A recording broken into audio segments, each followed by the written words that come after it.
네, 본문을 수정해 주시기 바랍니다. 24절부터 29절까지로 좀 정정하겠습니다.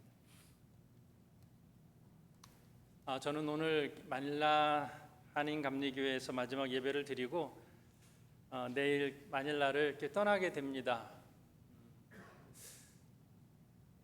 저는 이런 메시지를 드리고 싶었어요. 제가 위암 수술하러 가기 전에 여러분에게 드렸던 말씀이 그냥 가던 대로 간다, 하던 대로 한다, 우리의 신앙 생활에 달라진 것 없다, 이런 메시지였어요. 저는 수술하러 가고 여러분들은 여러분의 신앙 생활 흔들림 없이 일상을 살아주시기를 이렇게 바라는 마음으로 말씀을 드렸었고요. 오늘 또다시 제가 어떤 메시지를 전할까라고 하는 부분에 있어서 여러분들은 지금처럼 신실하게 마닐라 한인감리교회를 잘 지켜주시고 신앙생활 잘 감당해 달라는 부탁을 드리고 싶습니다. 제가 떠난다고 했을 때 성도님들의 반응은 두 가지였어요. 한쪽은 슬퍼하고 힘들어하는 분들이 계셨습니다. 반대쪽에서는 전혀 슬퍼하지 않고 아쉬워하지 않는 분들도 계셨어요. 이 차이를 이렇게 생각했습니다. 다시 못 본다라는 생각을 하는 분들은 힘들어하셨어요. 여기가 끝이다라고 생각을 하셔서 많이 힘들어하셨고, 다시는 김낙경 목사의 설교를 들을 수 없으며 함께 같은 교회에서 신앙생활을 할 수 없게 되었다, 이렇게 생각하시면서 힘들어하셨습니다.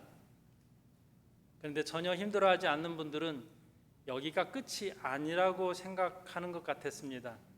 벌써부터 태안에 갈 생각하고 있고 지도 찾아보고 머릿속에서는 다시 만날 생각을 구체화하고 있었습니다. 괜찮아요, 가면 되죠, 이렇게 말씀을 하는 그런 분들이 계셨어요. 제가 가는 교회가 소원교회인데 그 교회를 떠나올 때 생각이 납니다. 그때 성도님들에게 이렇게 말씀을 드렸어요. 저한테 연락도 하지 마시고 찾아오지도 마시고 후임 목사님과 좋은 교회를 만들며 신앙생활 잘 하라고 말씀을 드리고 매정하게 끊었습니다. 그리고 많이들 힘들어하셨고 그랬는데 큰일 났습니다. 제가 매정하게 끊고 떠나온 교회로 다시 가야 하는 상황이 됐습니다. 누가 이렇게 될 줄 알았나요? 다음 주에 부임 설교하는데 사과부터 하고 설교를 시작해야 되겠다는 생각을 합니다. 떠나올 때 너무 매정하게 끊었던 거, 연락하지 말라고 했던 거, 그래서 성도들의 마음에 상처 준 거, 미안하다고 사과부터 하고 말씀을 시작해야 할 것 같습니다. 성도님들 중에 몇몇 분들은 다시 안 볼 것처럼 매정하게 떠나더니 여기가 어디라고 다시 왔냐고 말씀하시면 제가 힘들 것 같습니다.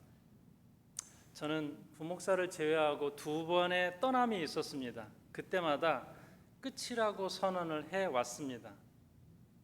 그 가운데는 정말 저를 한 번만 만났으면 소원이 없겠다는 분들도 계셨는데 제가 좀 차갑게 연락을 하지 않았습니다. 제가 마닐라를 떠나면서 떠나왔던 교회로 다시 가게 생각하면서 다시 간다는 생각 속에 생각이 많아졌습니다. 저는 압니다. 목사님 꼭 찾아갈게요, 태안에 꼭 갈게요 라고 많은 분들이 말씀을 하셨지만 별로 많은 분들이 저를 찾아오지 않으려는 걸 저 알고 있습니다. 지금은 인사치레로 찾아가겠다 하지만 의외로 그 길이 멉니다. 불편하고 특히 주말에는 서해대교를 넘을 때 교통체증이 굉장히 심합니다. 마카티 교통체증에 비하면 서해대교 교통체증은 쉽겠다라고 생각을 하시는 분들도 계실 텐데, 이런 그 생각을 하면서 제 마음은 항상 한결같았어요. 내가 떠나도 교회는 건강하게 잘 유지되어 가기를 바라고 성도님들이 주님 안에서 흔들리지 않고 신앙생활을 잘 해주시기를 바라는 마음에서 그렇게 했습니다.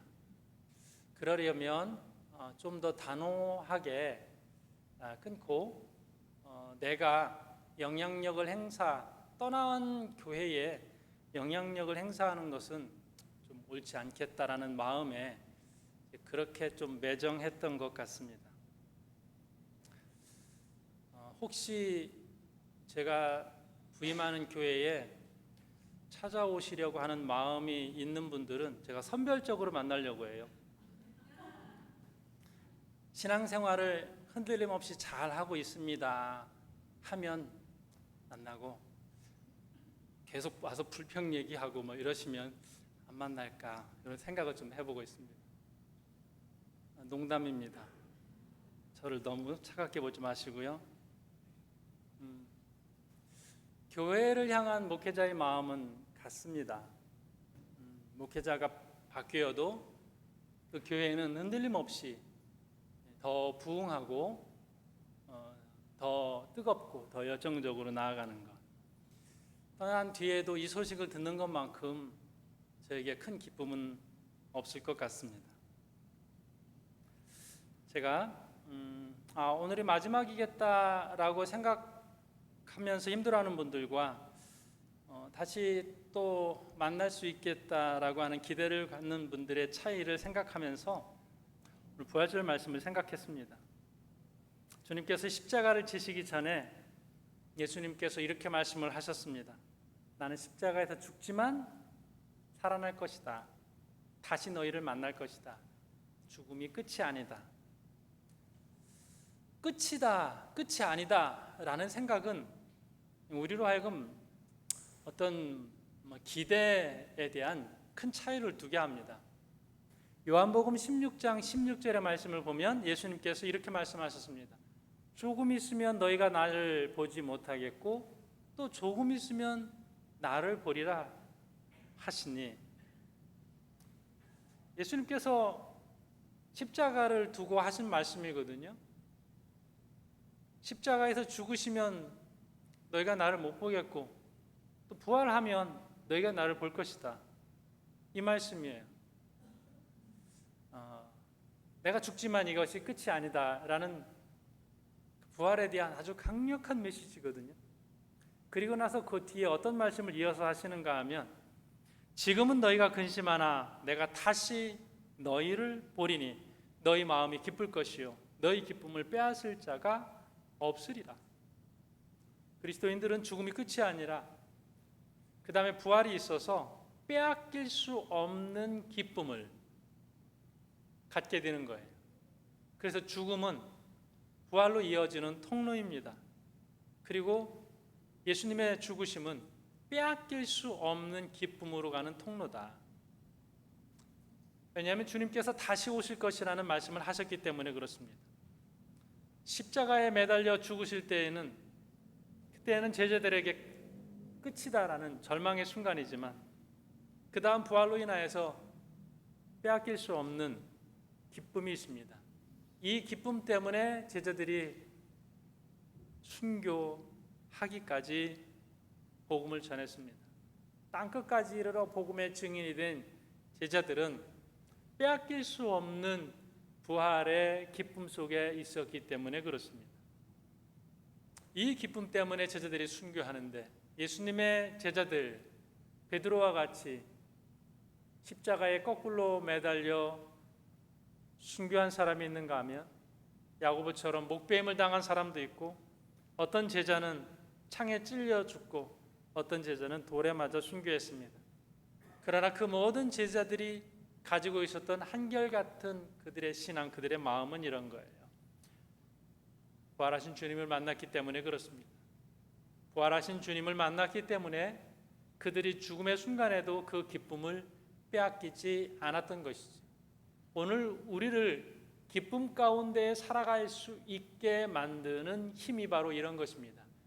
부활하신 주님을 만나는 것은 예수님의 제자들에게만 해당되는 것이 아니라 오늘 우리에게도 있는 분명한 사실입니다. 이 기쁨이 저와 여러분과 함께 있기를 주님의 이름으로 축원합니다. 직접적으로 부활하신 주님을 눈으로 보고 손으로 만진 사람이 없습니다. 오늘날 우리는 누구와 같은가 하면 도마와 같습니다. 그는 그때까지 부활하신 주님을 경험하지 못했습니다. 그래서 도마의 입장과 우리의 입장이 많이 닮아 있습니다. 오늘 우리는 눈으로 보아야만, 내가 경험해야만, 내가 만져야만 믿는 그러한 시대를 살고 있습니다. 데이터로 검증되지 않으면 신뢰하지 않습니다. 직접 경험하지 않으면 받아들이지 않는 이 시대의 문화 속에서 우리가 살아가고 있는데, 이런 검증이 반드시 따라와야 한다고 하는 이러한 시대 속에서 주님이 죽으심 가운데 부활한 것을 믿으라고요? 굉장히 어려운 호소입니다. 과학적 세계관이 지배하는 이 시대에서 예수님이 죽음에서 부활하셨습니다. 이런 것은 굉장히 쉽지 않은 과정입니다. 증거대라, 요즘 시대에 증거대라, 이런 요구 속에서 우리는 어떻게 주님의 부활을 전할 것인가라고 하는 숙제가 있습니다. 그런 가운데에서 오늘 우리에게 주는 해답은 도마에게 있습니다. 도마는 예수님의 제자 중에 그렇게 나쁜 제자는 아니었습니다. 예수님을 팔지도 않았고 모른다고 부인하지도 않았습니다. 그런데 오늘 그는 이제 예수님을 향하여서 이렇게 말합니다. 다른 제자들이 다 내가 주님을 만났다, 보았다, 그분을 경험했다라고 말하지만 나의 경험으로 그것은 수용할 수 있는 것이 아니다라고 하는 거예요. 25절 말씀에 내가 그의 손에 못자국을 보며 내 손가락을 그 손 못자국에 넣으며 내 손을 그 옆구리에 넣어보지 않고는 믿지 아니하겠노라. 이게 의심인데요. 의심인데 여기 조건부 의심입니다. 나는 내 감각이 허락하는 선에서, 내 감각으로 경험하는 선에서 받아들이겠다.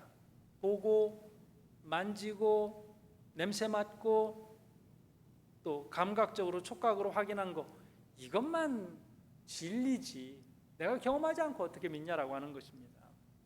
오늘 현대인의 모습과 너무나도 닮아 있습니다. 그래서 수많은 미디어를 통하여서, 과학적 방법을 통하여서 이제 이런 검증의 단계를 거칩니다. 자, 봐라, 그리고 믿으라. 요즘은 어떤 시대를 우리가 살아가고 있습니까? AI 때문에 보고도 못 믿는 시대. 보고도 못 믿어요. 예수님을 보여드리면 믿을 건가요? 예수님은 보지 않고 믿는 믿음이 복되다 하셨는데, 오늘 우리는 그래요. 검증 가능한 것을 들이대라 하지만 그걸 들이대면 믿을 거냐? 어느 누구는 또 졸업한 거 맞냐? 졸업장 가져와라. 이 졸업장 확실하냐? 뭐 이러한 보여주면 믿는다면서도 보여줬는데 안 믿기로 작정한 사람에게는 또 이것이 쉽지 않습니다. 이렇게 될 때에 내 경험만이 진리다라고 믿는 시대 속에서 우리는 작은 감옥 안에 갇히게 됩니다. 그게 전부인 시대는 아닌 거거든요. 우리의 경험 너머에 수많은 일들이 있고 엄청난 게 많은 그러한 것이 펼쳐져 있는 세상을 우리가 살아감에도 불구하고 자기 방 안에, 자기 생각의 안에 갇혀서 그것도 자기 경험이라고 하는 작은 세상에 갇혀서 살아가는 사람들이 너무나도 많이 있습니다. 그런데 주님께서 은혜를 베푸셔요. 도마의 방법으로 도마에게 찾아오셔요. 아이, 도마 냅둬. 안 믿으면 자기 잘못이지. 자기 손해지. 이렇게 하지 않으시고, 그래? 봐야 믿는다고 했어? 만져야 믿는다고 했어? 가셔요. 가셔서 도마의 방법대로 보고 믿으라 하십니다. 그런데 요한은 이 말씀을 어떻게 기록하냐면 문이 굳게 닫혔다고 기록해요.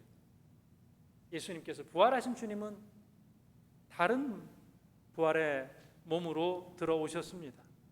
사람들의 한계, 문 닫으면 못 들어와. 이것은 사람이 정해놓은 한계예요. 그런데 부활의 몸은 아니라는 거죠. 자, 우리가 죽을 거예요. 그리고 부활할 거예요. 그때 어떤 몸이겠어요? 그때는 다른 몸이라는 거죠. 우리는 분명히 상상해요. 누구는 몸이 불편하고 누구는 몸이 쭈글쭈글하고. 그때는 어떨 것인가? 우리의 상상을 벗어날 거예요. 문을 닫아두면 못 들어올 거다. 이것은 도마의 제한이에요. 그런데 예수님께서는 그 문을 열지 않고 들어오셨어요. 그리고 27절의 말씀에 내 손가락을 이리 내밀어 내 손을 보고 내 손을 내밀어 내 옆구리에 넣어보라. 도마가 요구한 조건이에요. 자, 충족될 거라고 주님 말씀하십니다. 도마의 언어로, 도마의 방법으로 도마에게 오셨어요. 이게 뭡니까? 이게 은혜죠, 은. 주님께서 우리에게 다가오십니다. 우리의 언어로 한글 성경을 통하여서, 개역 개정 성경을 통하여서 우리에게 알려주시고 우리에게 오세요.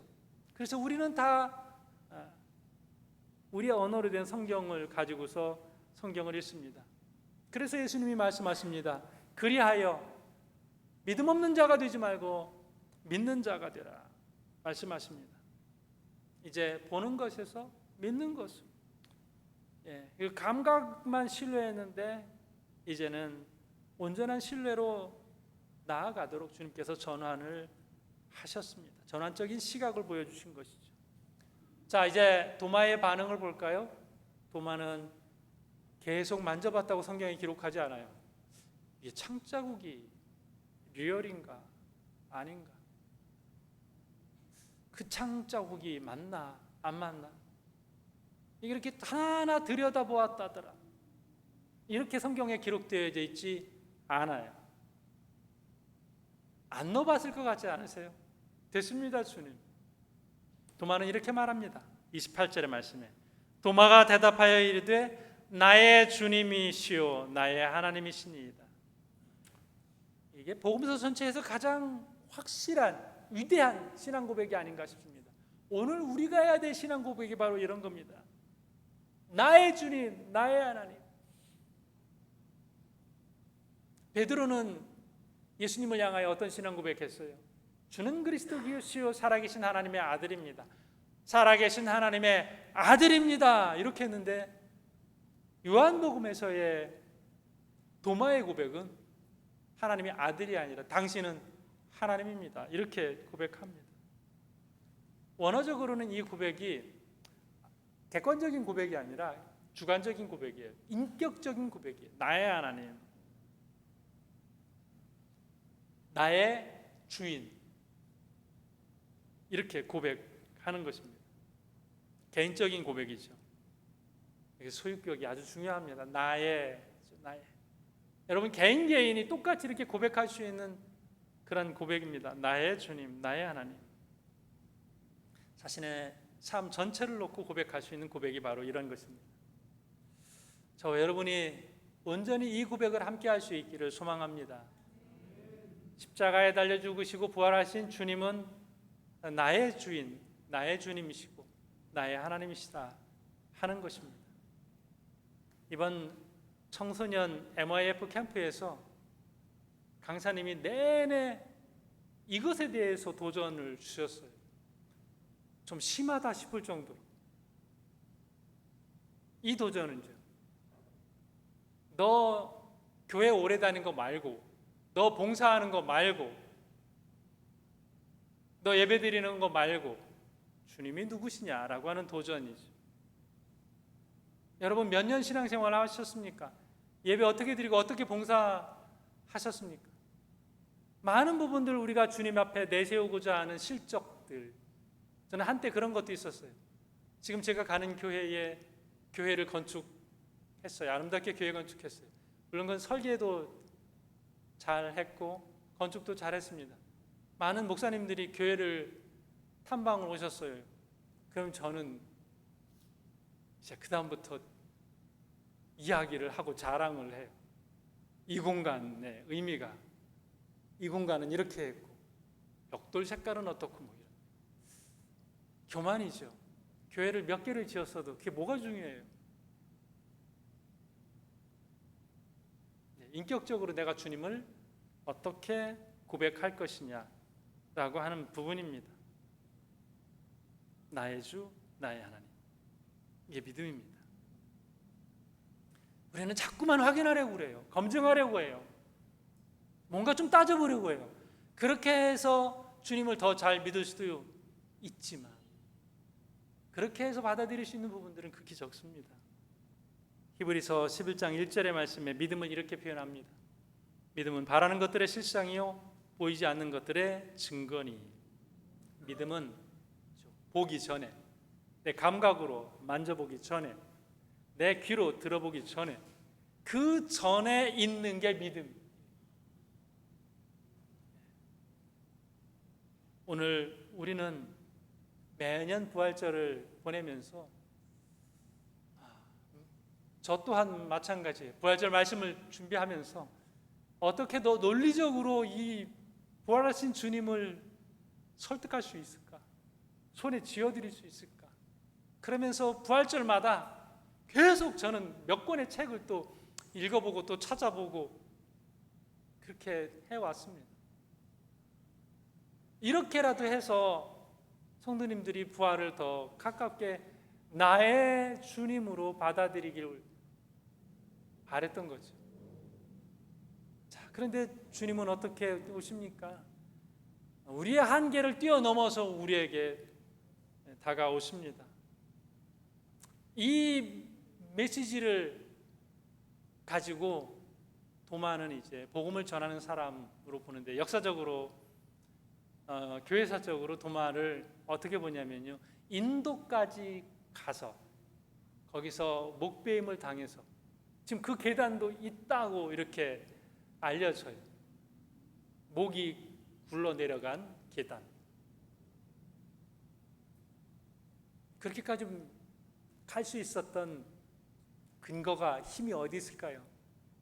도마의 확신이죠. 오늘 우리에게도 오늘을 믿음을 가지고 잘 살아갈 수 있는 그 힘이 어디서 오는가? 도마의 고백에서 오는 것이죠. 부활은 2000년 전에 주님이 죽으셨다, 살아나셨다라고 하는 역사적 사실 하나만이 아니라 그 역사적 예수 그리스도께서 지금 나와 함께 살아계시고 나의 주인이 되시고 나의 하나님이 되신다라고 하는 이 우리의 고백 속에 녹아 있는 것입니다. 이 고백이 여러분의 고백이 되고 이 고백이 여러분이 복음을 전하는 그 누군가의 고백이 되어 온전한 하나님의 나라를 이루어갈 수 있기를 주님의 이름으로 축원합니다. 기도하겠습니다. 거룩하신 하나님, 감사합니다. 우리가 분명히 믿습니다. 예수 그리스도께서 나를 위하여 십자가에 달려 죽으시고 그리스도께서 부활하셨음을 오늘날 우리와 함께 동행하심을 분명히 믿습니다. 하나님, 이 개인적인 고백에서 흔들리지 않게 하시고 이 인격적 관계 속에서 나아가는 주님의 거룩한 백성들이 되게 하여 주시옵소서. 부활의 주님을 분명히 믿사옵고 예수 그리스도의 이름으로 기도하옵나이다. 아멘.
드려진 예물에서 함께 기도합니다. 지금도 살아계신 주님을 찬양하고 높입니다. 이 시간 부활의 영광을 기억하며 하나님 앞에 예배하고 예물을 드렸습니다. 하나님, 우리 모두가 물질의 마음을 빼앗기는 것이 아니라 항상 물질을 통하여서 하나님께 영광된 삶을 살아가게 하여 주옵소서. 주님, 성도의 삶의 환경에 복의 복을 더하여 주옵소서. 이 낯선 땅에서 힘들게 사업하는 이들 주님께서 긍휼을 베풀어 주시옵시고, 자금적으로 막힘이 없게 해 주시고, 거래처와의 문제, 여러 비즈니스적인 어려운 부분들 순탄하게 잘 열려져 갈 수 있도록 주님께서 은혜를 더하여 주시옵시고, 하나님께서 주시는 복으로 하나님께 영광 돌리게 하여 주옵소서.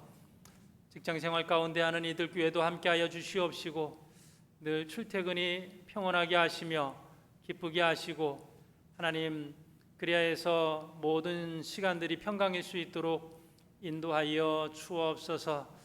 자녀를 양육하는 가운데에 있습니다. 우리의 자녀들이 자신들의 앞길을 잘 찾아갈 수 있도록 인도하여 주옵소서. 쏟은 애정과 열정 그 이상으로 하나님께서 우리 자녀들에게 복 주시는 것을 보게 하여 주시옵소서. 특별히 자녀들의 믿음을 주님께서 책임져 주시고 인도하여 주시옵소서. 가정마다 화목하게 하시고 평온케 하여 주옵소서. 이 제단이 늘 합력하여서 하나님께 영광 되게 하여 주시고, 늘 부흥의 소식들이 흘러 넘치게 하여 주옵소서. 이 시간 하나님 앞에 거룩하게 예물 드린 모든 손길들 복의 복을 더하실 줄 믿사옵고, 예수님의 이름으로 축복하며 기도하옵나이다. 아멘. 이 시간에 세례 예식을 먼저 진행하도록 하겠습니다. 세례 받는 이들 앞으로 나오시기 바랍니다.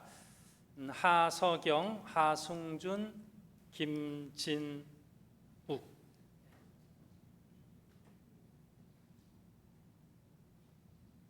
사랑하는 성도 여러분, 그 밑에 그렇게 서주시면 됩니다. 사랑하는 성도 여러분, 이제 예수 그리스도의 명령에 따라 세례를 행하고자 합니다. 우리는 세례를 통하여 하나님의 구원 역사에 동참하며 물과 성령으로 거듭나서 그리스도의 몸된 교회의 지체가 됩니다. 이는 우리에게 주신 하나님의 크신 은혜인 줄 믿습니다. 이제 하나님의 은혜와 평강이 오늘 세례받는 분들과 이 자리에 참여하는 모든 성도, 하나님의 거룩한 교회 위에 함께 하시기를 기도하시기 바랍니다. 기도하겠습니다. 전능하시고 영원하신 하나님 아버지, 이제 세례를 받으려고 나온 이들을 받아주사 모든 죄를 사하여 주옵소서.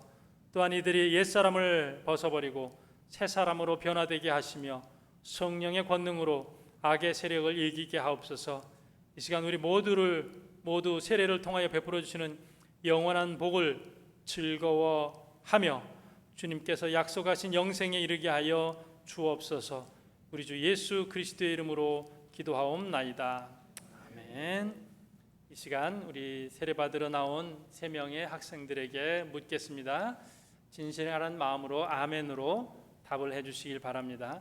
여러분은 진정으로 죄를 뉘우치고 예수 그리스도를 여러분의 구세주로 받아들이시겠습니까?